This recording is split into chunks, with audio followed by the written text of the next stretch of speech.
Sa mapagpalang umaga po sa bawat isa. Salamat sa Panginoon sa kanyang kabutihan, sa pag-ibig ng Panginoon sa buhay ng bawat isa sa atin, sa kanyang habag, at sa biyaya niya na nagiging dahilan upang tayo ay makapagpatuloy. Salamat sa Panginoon, tayo ay kanyang hinirang na mapabilang sa kanyang kadakilaan. At tayo po ngayon ay patuloy na mag-aaral ng salita ng Panginoon. At bago po yan, ulitan po muna natin ng isang papuri ang Panginoon, kahangahangang pag-ibig.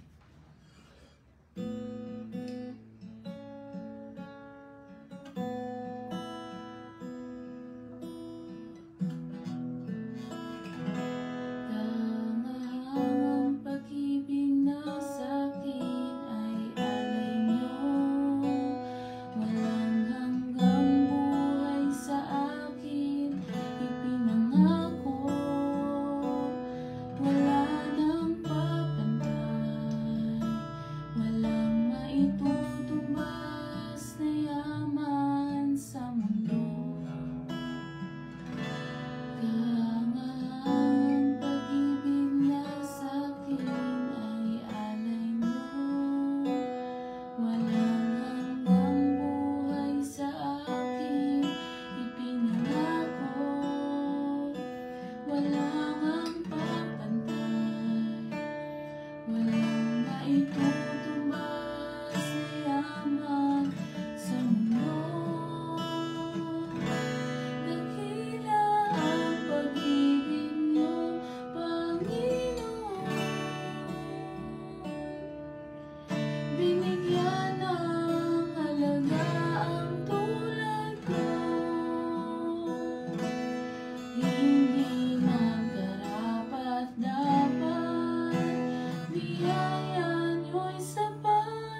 Salamat sa inyo, Panginoon, sa umagang ito. Salamat sa inyong biyaya, O Diyos. Salamat sa kahangahangang pag-ibig, Panginoon. Salamat sa buhay na ipinagkaloob niyo sa amin, Panginoon. Ama, hiniling namin ang inyong pagsama, Panginoon. Inyong pagtulong sa amin sa umagang ito, Panginoon. Kayo po ang patuloy na gumabay sa amin sa pag-aaral ng inyong mga salita, O Diyos. Ang mensahe na inyong nais na aming marinig, O Diyos, yun pong dumating sa amin, Panginoon. Kalooban niyo ang mangyari, Panginoon. Kayo po ang tumulong sa amin, Panginoon. Samahan niyo kami ng inyong presensya dahil baliwala, O Diyos, ang lahat ng ito. Kung hindi niyo kami sasamahan at tutulungan, Panginoon. Kaya tumalapit kami sa inyo, Panginoon. Kayo po ang manguna sa amin hanggang sa matapos na ito, Panginoon. Kayo po ang patuloy na gumabay sa amin. Maraming salamat sa inyo sa pangalan ni Jesus. Amen. Sa mapagpalang umaga po sa bawat isa. Salamat sa Panginoon sa panibagong pagkakataon na tayo ay makapag-aral ng kanyang mga salita sa umagang ito. At ating pong pag-aaralan ay matatagpuan natin sa book ng Hukom, sa mga Hukom or sa Judges, chapter 3, verse 12 to 30. Uulit ko po, sa Judges or Hukom, chapter 3, verse 12 to 30.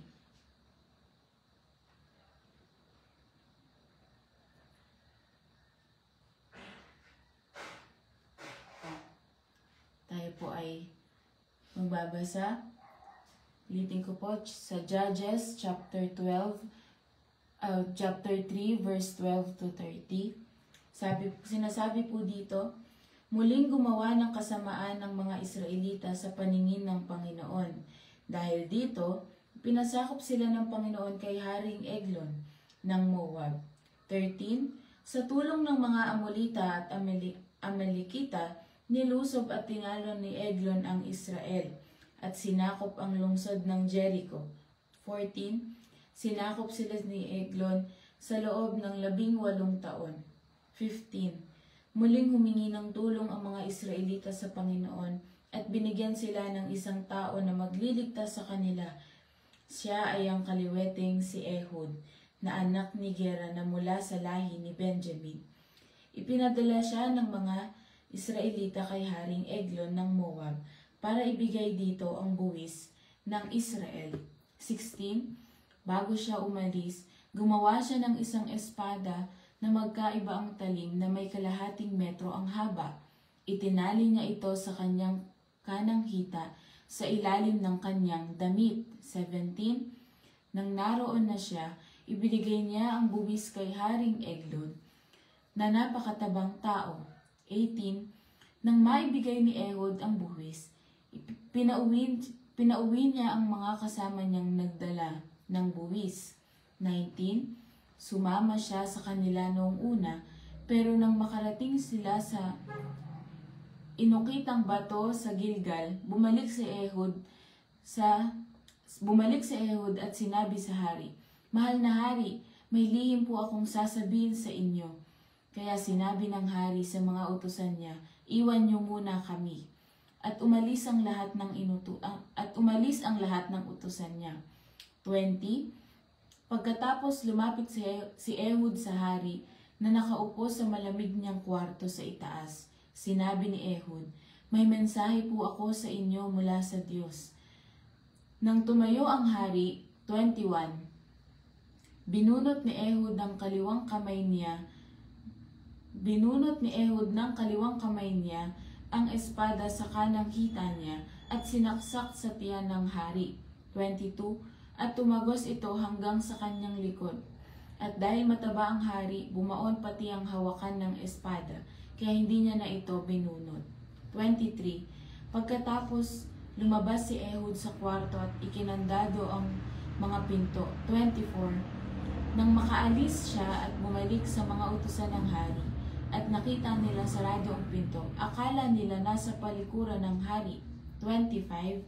Kaya hindi na lang nila binuksan ang mga pinto at naghantay sila sa labas. Pero nang matagal, hindi na sila mapalagay dahil hindi pa rin binubuksan ng hari ang mga pinto. Kaya kinuha na nila ang susi at binuksan ito. At nakita nila na ang kanilang hari ay nakahalandusay sa sahig at patay na. 26. Habang hinihintay ng mga utusan na buksan ng hari ang pinto, nakatakas na si Ehud. Dumaan siya sa imaheng bato papuntang Sierra. 27. Pagdating niya sa kabundukan ng Ephraim, hinipan niya ang trumpeta para tawagin ang mga Israelita sa pakikipaglaban. Pagkatapos bumaba ang mga Israelita mula sa kabundukan sa pangunguna ni Ehud. 28. Sinabi niya sa kanila, "Sumunod kayo sa akin, dahil pagtatagumpayin kayo ng Panginoon laban sa Moab na kalaban niyo." Kaya sumunod ang sa kanya at sinakop nila ang tawiran ng ilog Jordan patungong Moab, at wala silang pinatawid doon ni isang tao. 29. Noong araw na iyon, nakapatay sila ng 10,000 malalakas at matatapang na Moabita. Wala ni isang makatakas sa kanila. 30. Sinakop ng Israel ang Moab ng araw na iyon, at mula noon naging mapayapa ang Israel sa loob ng 80 na taon. Salamat sa Panginoon sa kanyang mga salita. Dito po sa ating binasa sa book ng Judges ay bawat chapter dito may mababasa tayong mga kwento o mga storya ng mga nandito sa Bible o mga character sa Bible, at kung paano yung kabutihan ng Panginoon ay nanguna sa kasamaan ng mundo o sa kung anong kasamaan ang ginagawa ng mga Israelita. At dito po sa ating binasa sa chapter 3 verse 12 to 30, ito yung ang buhay ni Ehud, o dito lamang natin mababasa yung kanyang buhay.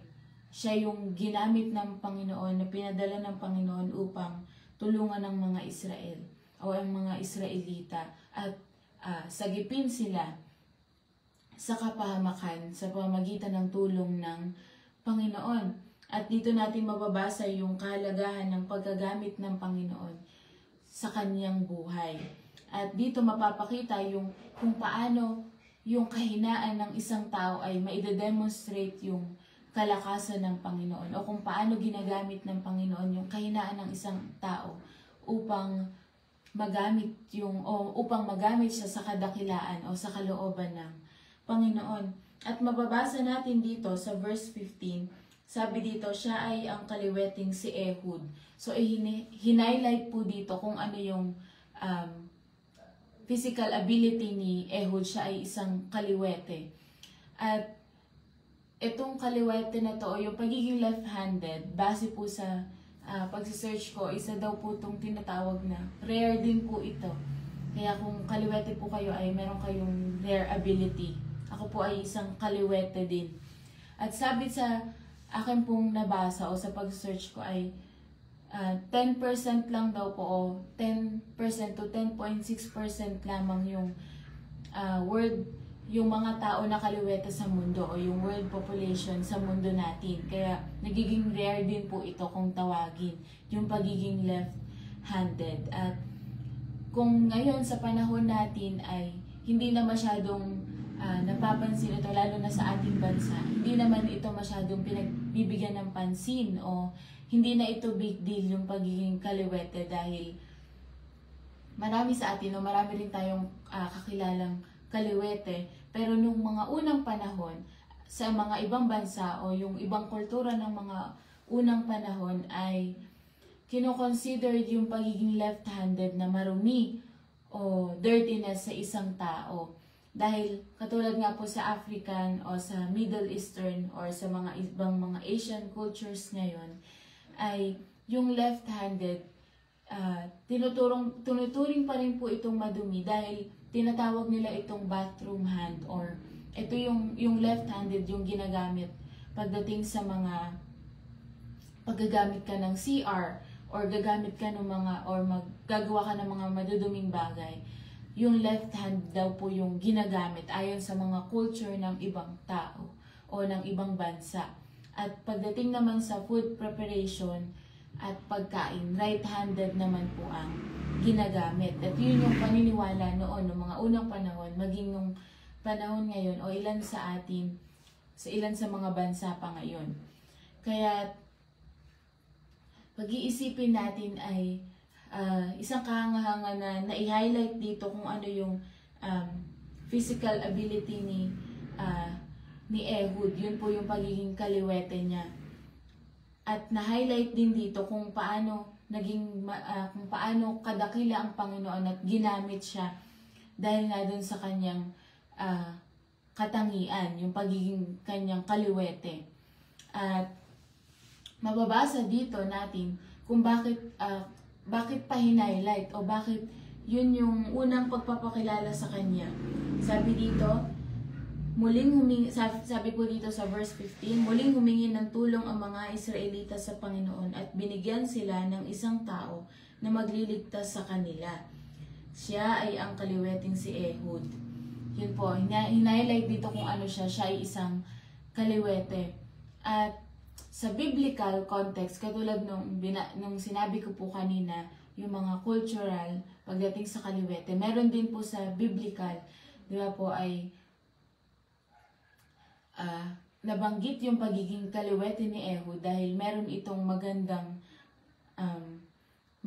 dahilan para ma-highlight din yung kabutihan ng Panginoon at yung kalakasan ng Panginoon, tanging sa biyaya lamang ng Panginoon at sa kalakasan upang tayo ay makagawa ng kamanghamanghang bagay sa kanyang gawain. At sa Biblia, sinisimbolize ng pagiging left-handed yung secondary status o yung minsan ay malas at minsan ay paghuhukom o judgment din yung left hand. At yung right hand naman ay divine favor at yung kalakasan at honor. Yun naman yung ibig sabihin ng right hand sa Biblia. Pero hindi na na-mention dito sa Bible kung ano yung dahilan ng pagiging left-handed niya. Hindi na nasabi kung meron bang sakit siya sa right hand or hindi niya ba talaga magamit. Pero ibinanggit dito na siya ay kaliwete. At dapat nating maintindihan na ginagamit ng Panginoon yung ating kahinaan para ma-accomplish natin yung mga bagay na siya ang mapapapurihan. Dahil kung iisipin natin, di ba po, kung kaya natin sa ating sarili, baka makalimutan pa natin yung tulong na biyaya ng Panginoon. At dito dina-demonstrate dito na ang Panginoon ay kaya niyang gamitin yung mga ordinaryong bagay o yung mga ordinaryong tao para madala o magawa yung mga kamanghamanghang plano ng Panginoon. At yung pagka-defeat ni Ehud sa Moab o yung pagkapatay niya sa si Haring Eglon ay mababasa natin dito sa chapter 3. Yan nga po, kung babasahin natin sa mga una, namatay nga yung dating nangunguna si Othniel. Sa verse 11 po ito ng chapter 3. Nung namatay si Othniel ay nagsimula na naman ang kasamaan sa Israel. Nagsimula na naman silang gumawa ng mga hindi ayon sa kalooban ng Panginoon. Kaya nung sinakop sila ni Eglon ay humingi sila ng tulong at tulong sa Panginoon at biyayaan silang iligtas sila sa pagkakabihag ni Eglon sa kanila. Dahil matagal din po ito, 18 taon. Matagal din pagkakabihag sa kanila. At nangyari ito dahil sa kasamaang ginawa nila. At humingi nga sila ng tulong sa Panginoon at ipinakita dito ng Panginoon at kung paano si Ehud ay nagkaroon ng strategy. Sabi dito sa verse 16, bago siya umalis, gumawa siya ng isang espada na magkaiba ang talim, na may kalahating metro ang haba. Itinali niya ito sa kanyang kanang hita sa ilalim ng kanyang damit. At itong katagumpayan na nangyari, itong katagumpayan na ipinagkaloob ng Panginoon kay Ehud ay nagpapakita na yung pagiging left-handedness ni Ehud o yung pagiging kaliwete ni Ehud ay nagkaroon ng turning point para sa history ng Israel o yung mailigtas sila sa kanilang pagkakabihag sa pamamagitan ni Ehud na ginamit ng Panginoon. Kung babasahin natin dito ay hindi ganon yung abilidad ni Ehud o hindi siya isang napakalakas. Kung hindi meron siyang, kung sa tatawagin nila ay kapansanan o meron siyang imperfectness, pero dahil ang Panginoon ay perfect at siya ang may control sa buhay ni Ehud, ay mababasa natin dito na siya ay nagtagumpay. Di ba po? Dahil ang Panginoon ang may control sa buhay ni Ehud, yung limited niyang kakayanan sa kanyang sarili ay nagkaroon ng unlimited na posibilidad sa kanyang buhay dahil siya ay nagpagamit sa Panginoon. Dahil ang Panginoon ay may control sa kanyang buhay. Kaya sa atin din po sa buhay natin, kung magpapagamit tayo sa Panginoon, hayaan natin ang Panginoon na mag-control ng ating buhay. Kahit sa tingin natin ay limited lang ang ating kakayanan bilang tao. Hindi sagaran yung kakayanan natin. Di ba po, yung kalakasan natin, tayo ay napapagod. Meron lang tayong limitasyon sa ating buhay. Meron lamang tayong limitasyon na kaya nating gawin. Pero kung magiging control, katulad ni Ehud, kung hahayaan natin ng Panginoon na maging control sa ating buhay, magagawa natin ang mga bagay na sa kalooban ng Panginoon. At dahil ang Panginoon ay control ng kanyang buhay, o siya yung nangunguna sa buhay ni Ehud, dahil ganun ang ginawa ni Ehud na ang Panginoon ang ginawa niyang sentro sa kanyang buhay. Siya yung na-assigned upang gawin yung kalooban ng Panginoon. Siya yung na-assigned upang gawin yung task na ipagtanggol ang Israelita o yung mga Israel at mapalaya sila at tulungan ng mga Israelita at maligtas sila sa pagkakabihag. Dahil dahil si Ehud, hinayaan niya ang Panginoon na mag-control sa kanyang buhay. Kaya nagawa yung kahangahangang plano ng Panginoon sa mga Israelita. At kung iisipin natin, hindi laging yung mga obvious na tao ang ginagamit ng Panginoon. Hindi yung laging yung mga iniisip natin na pinakamalalakas, yung may kakayanan.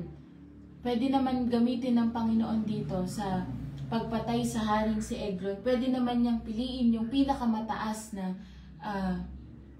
na sundalo o pinakamalakas.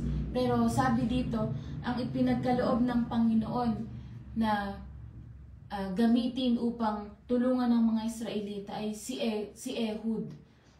At na-highlight pa yung pagiging kaliwete niya. At yun sa mga napag-usapan nga natin kanina po, lalo na noong mga unang panahon ay big deal ito. Hindi siya, o imperfectness ito sa isang tao pag ikaw ay kaliwete. Pero kung sino pa yung nasa mababang kalagayan, siya pa yung ginamit ng Panginoon sa kanyang kahangahangang plano. Dahil siya yung may control sa buhay ni Ehud. Kaya sa buhay din po natin na kung hahayaan natin ng Panginoon na may control sa ating buhay, ay magagawa yung kahangahangang plano ng Panginoon.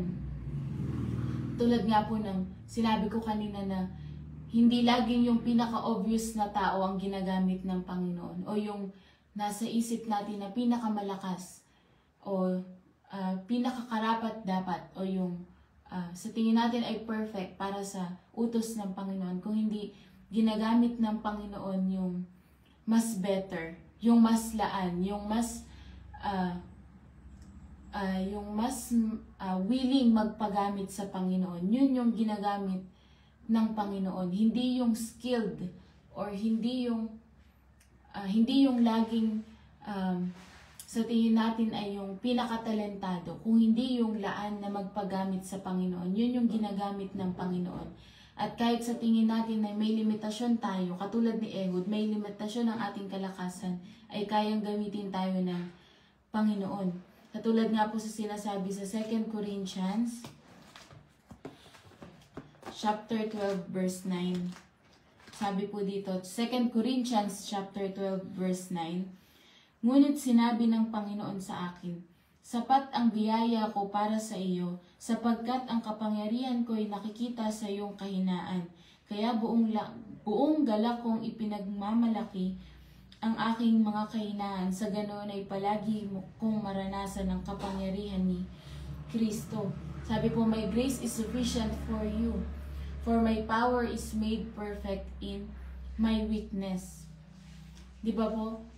Yung kahinaan natin ay hindi dapat natin maging kalungkutan ito. Kung ano yung kahinaan natin, kung hindi maging kagalakan natin to na dahil sa ating kahinaan ay magiging lagi nating mararanasan yung kapangyarihan ni Kristo. Dahil kung masiisipin natin kung ano yung kaya nating gawin sa bawat sitwasyon sa ating buhay, baka makalimutan na natin na kaya lang tayo nakapagpatuloy ay dahil sa biyaya ng Panginoon. Kaya katulad po nung aking sinabi, kaya inassign si Ehud para magawa yung kamanghamanghang plano ng Panginoon dahil siya ay hinayaan niya na ang Panginoon ay control ng kanyang buhay. Hinayaan niya na ang Panginoon ang may control ng kanyang buhay. Isa pa po ay siya yung available. Di ba po? Wala tayong mababasang iba sa Biblia. Wala na tayong ibang mababasa sa Biblia na naisip ni Ehud na wag gawin ang kalooban ng Panginoon. O naisip ni Ehud na wag sundin yung pagtawag ng Panginoon. Kung hindi, kahit na meron siyang kalagayan, at kahit na meron siyang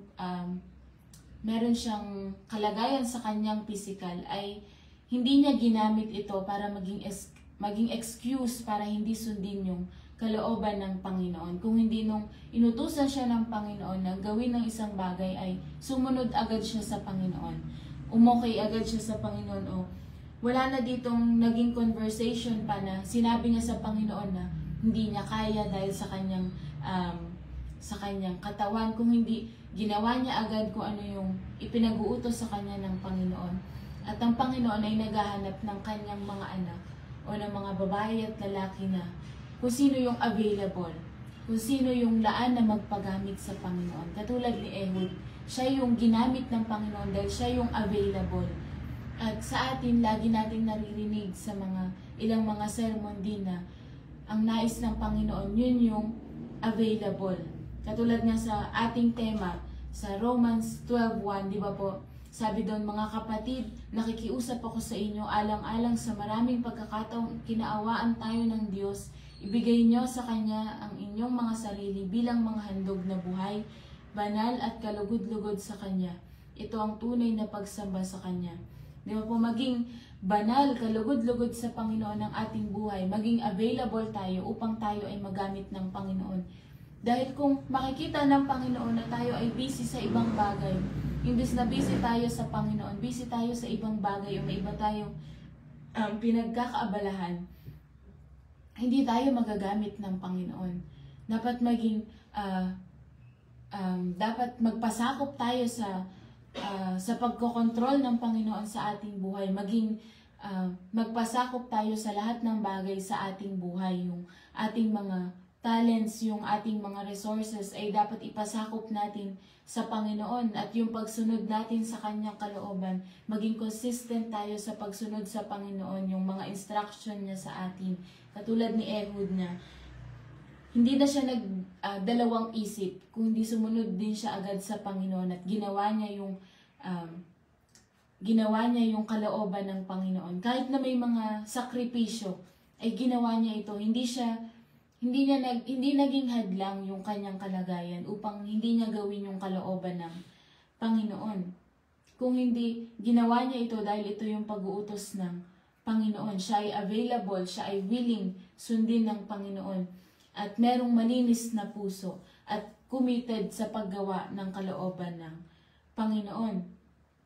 At dito sa ating nabasa, dito po sa storya ni Ehud o sa ating nabasa nung kanyang pagsunod sa Panginoon, ay na-encourage tayong mga mananampalataya na pag tayo ay tinawag ng Panginoon, pag merong inuutos sa atin ng Panginoon o meron pong pinapagawa sa atin ng Panginoon, kahit sa mahirap na sitwasyon, ay tugunan natin o gawin natin yung kalooban ng Panginoon. Dahil kung iisipin natin, paano kaya kung hindi ginawa ni Ehud, kung hindi niya sinunod?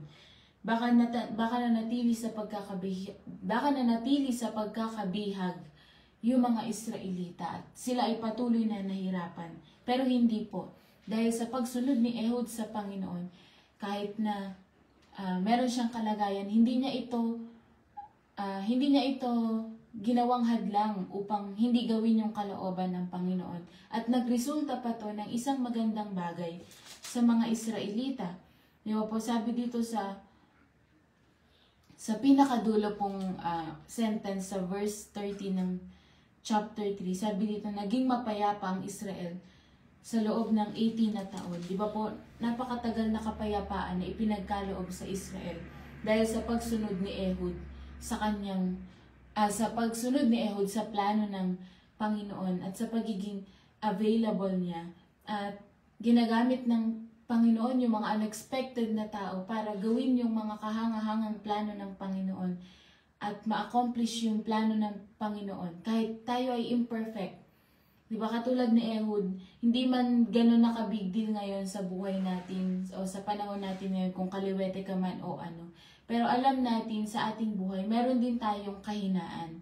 Meron din tayong limitasyon sa atin. At nais yun gamitin ng Panginoon upang ma-highlight hindi yung kahinaan natin, kung hindi ma-highlight yung kalakasan ng Panginoon na ipinagkakaloob niya po sa buhay ng bawat isa sa atin. Hindi nire-require ng Panginoon yung perfect ability or yung ability ng isang tao. Dahil ang nire-require niya ay yung availability natin o yung pagiging daan nating sundin yung kalooban ng Panginoon. Availability over ability. Dapat maging available lang tayo lagi sa pagsunod natin sa Panginoon. Kahit mahirap at kahit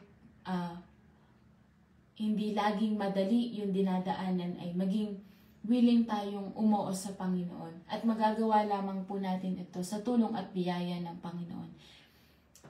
Dahil tanging lamang sa biyaya niya, tanging lamang sa pagtulong ng Panginoon tayo ay nakapagpatuloy.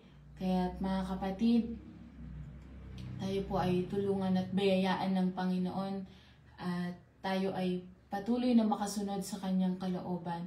Kahit na tayo ay may mga limitasyon, tayo may mga sa tingin natin tayo ay hindi perfecto, pero perfect ang kalooban ng Panginoon. At lagi nating iisipin na nagagawa lamang natin yung mga pinapagawa natin sa Panginoon. Hindi dahil sa ating lakas, kung hindi sa lakas na ipinagkakaloob sa atin ng Panginoon. Kaya salamat sa Panginoon, tayo po ay manalangin. Hallelujah! Salamat sa inyo, Panginoon. Pinupuri po namin kayo at pinapasalamatan, O Diyos, sa umagang ito, Panginoon. Katulad ni Ehud, O Diyos, na aming napag-aralan sa umagang ito, Panginoon, ay gamitin niyo kami, Panginoon. May mga limitasyon, Panginoon, ang aming kakayanan bilang isang tao, O Diyos. Pero ang kapangyarihan niyo, Panginoon, at ang kabanalan niyo, Panginoon, ay sapat upang kami ay makapagpatuloy at gawin namin ang inyong kalooban, O Diyos.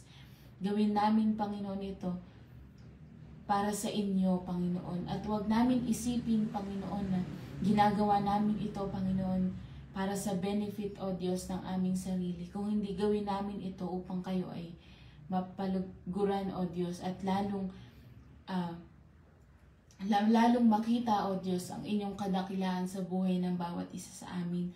Kaya tulungan niyo po ang inyong mga anak, O Diyos, sa aming buhay, Panginoon. Hindi man madali ang lahat para sa amin, O Diyos, pero alam namin pag kayo ang aming kasama, Panginoon, ay posible ang lahat ng bagay. Dahil kayo, Panginoon, ang may gabay sa amin. Kayong patuloy na maging control, Panginoon, ng aming buhay, Panginoon. At maging available kami, Panginoon, sa inyo, Panginoon. Ibigay namin ang aming buhay sa inyo, Panginoon. Kayo po ang patuloy na sumama sa bawat isa sa amin, Panginoon, sa lahat na nakikinig sa live, Panginoon.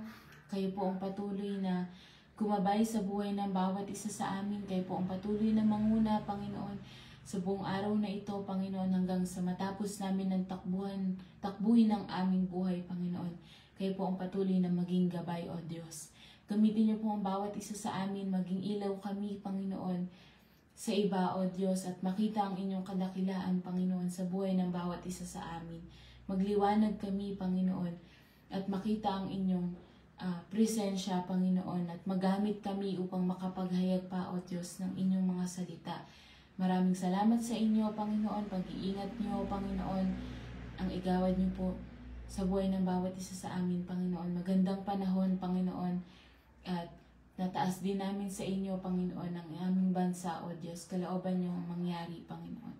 Kapayapaan sa bawat isa, Panginoon, at patuloy na pag-ibig niyo, Panginoon, ang mamuhay sa puso ng bawat isa sa amin. Maraming salamat sa inyo, Panginoon. Bless niyo po ang bawat isa, Panginoon.